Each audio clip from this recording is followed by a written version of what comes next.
It is official. Josh Giddey and the Chicago Bulls contract negotiation standoff is over, and he will be returning as a Chicago Bull. Hi, I'm Shaq Barnes here with another great episode of Bulls Digest, the number one spot for everything Chicago Bulls. Also notice that 67% of you guys have been watching the channel and have not subscribed. Treat it like the Bulls intro and run right through that subscribe button. You know, when I do my videos, I don't like to waste your guys' time. Let's get right into the news. Bulls rumored Josh Giddey expected contract compromise after long standoff. So this is probably have been one of the longest standoffs of this season. We could probably say Josh Giddey and Jonathan Kuminga has been the longest standoff, and the two young guys that we were waiting on to see. Would it possibly be a sign and trade? Would it possibly be a team come out to sign one of these guys? Well, with the Chicago Bulls and Josh Giddey, their side more was of just like the numbers. We've been hearing things back and forth about what this contract situation could have been with both sides of this team, but we finally got some positive light. And when we talk about what was going on with the Josh Giddey side and the Bulls side, like I said, with the Warriors and Jonathan Kuminga, it was more like, hey, I don't want to be here. I want to sign a trade. All sign points that Josh Giddey wanted to stay in Chicago. It was more about the number. Josh Giddey wants around $30 million per year, a long-term contract. Chicago Bulls was thinking of a more of a shorter contract, around like 20 to 20 million a year.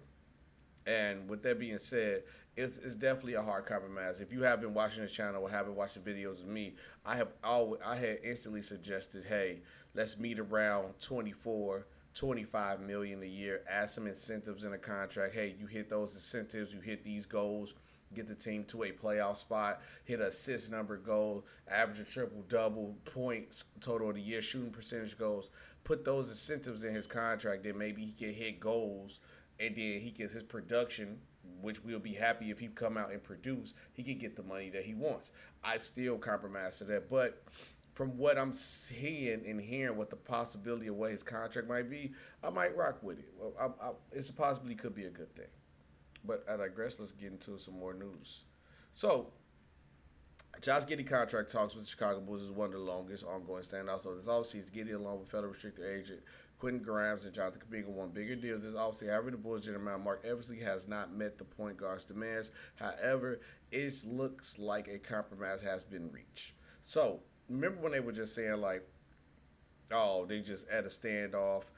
We cannot agree on nothing. The only thing positive that kept Bulls fans, I guess, at bay, it was like, okay, we might can trust this situation to come out good, was that and both sides kept saying it's like nobody is turned off from the negotiation, no bad side. We just literally just having a good negotiation, and we trying to meet in the middle with the numbers.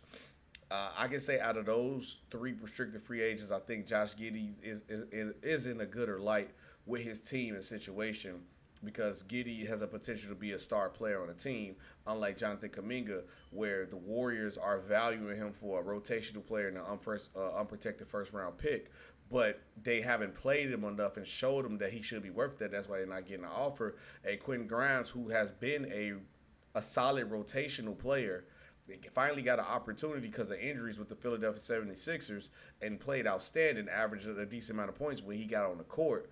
But it's hard to get this guy money when it's a short sample size.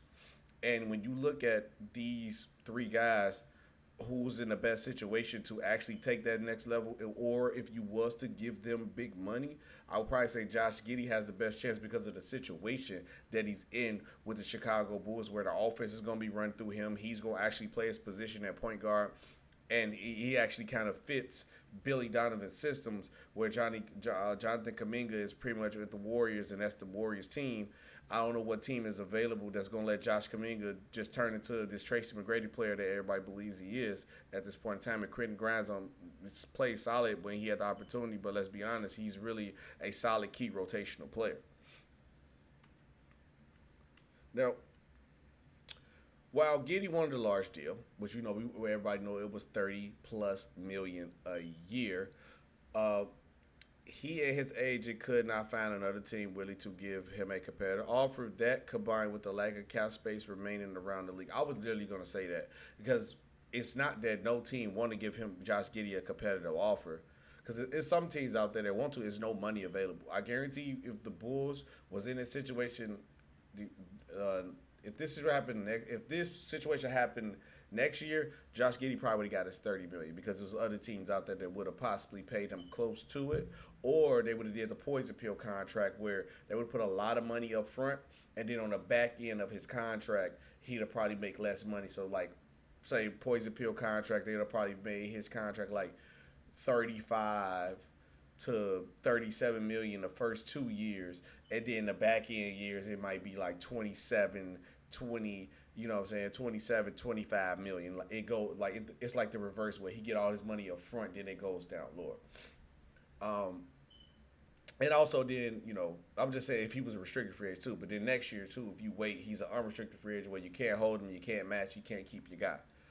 Um, but he said the odds stacked against him. According to Clutch Point Insider,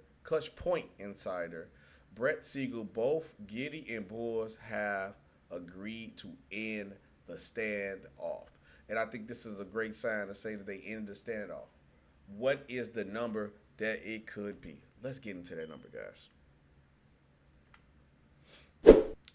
The quote is exactly Josh Giddey and Chicago Bulls are expected to reach a resolution on a new contract, likely in the 3-year range.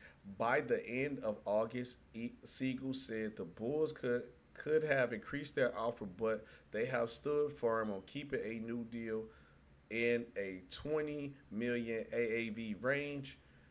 The latest speculation from the agents not involving in the negotiation something in the 25 to the 65 to 70 million dollar range. Um when I hear that, I think that's kind of a good thing to do. And honestly, I think if Josh Giddey, looking at the deal, I think Josh Giddey should be happy with a shorter term deal than try to get a longer 5-year deal. Cause 3-year deal, well, how old Josh Giddey? What, 21, 22 years old? So if you get a 3-year deal, you probably come out that contract year 24, 25, 26 years old, probably just getting into your prime. Then by that time, the money is going to increase. The money is going to increase during that time. So once the money increases, you could get a bigger contract. So I think a short-term contract is great for the Chicago Bulls and Josh Giddey. And if I was looking and doing my math before I started doing the video, that's looking like around like 21-ish, 22-ish type year. If you go 70, like 23. So I think that's a good range contract. One for the Bulls. It's not a long-term contract, so you're not stuck with Josh Giddey. You can ball out these next 2-3 years, see if he does well. If he doesn't do well, you can let him walk or trade him for an asset. If he does done well, you got your point guard of the future. And with all these tall guards and everything that's going on now, what the league is trending to, where taller players are playing more like guards in the league, are trending towards taller players are being more skilled. I think you kind of got a guy in Josh Giddey, and with Billy Donovan's who just got his extension. So obviously Billy Donovan is here to stay. You got to keep a guy who actually fit his offense, because like you said, like we remember the second half of the season, we looked it pretty good. Like we had the potential to do something great. So we're gonna have to wait and see. But let me know what you guys think in the comment section down below. Will you pay Josh Giddey a 3-year, $65-70 million contract? Do you think it's a good deal, or do you think it's a bad deal? I personally like it. I think it's great. It's a short-term contract. He get a decent amount of money. And if Josh Giddey plays well, we got him on an outstanding contract. And then the Bulls can move towards in the future. Then hopefully maybe we can do the same thing with Kobe White. It's been another episode of Bulls Digest. I'm Shaq Barnes, SB Talk Sports. See you guys on the next one. Peace.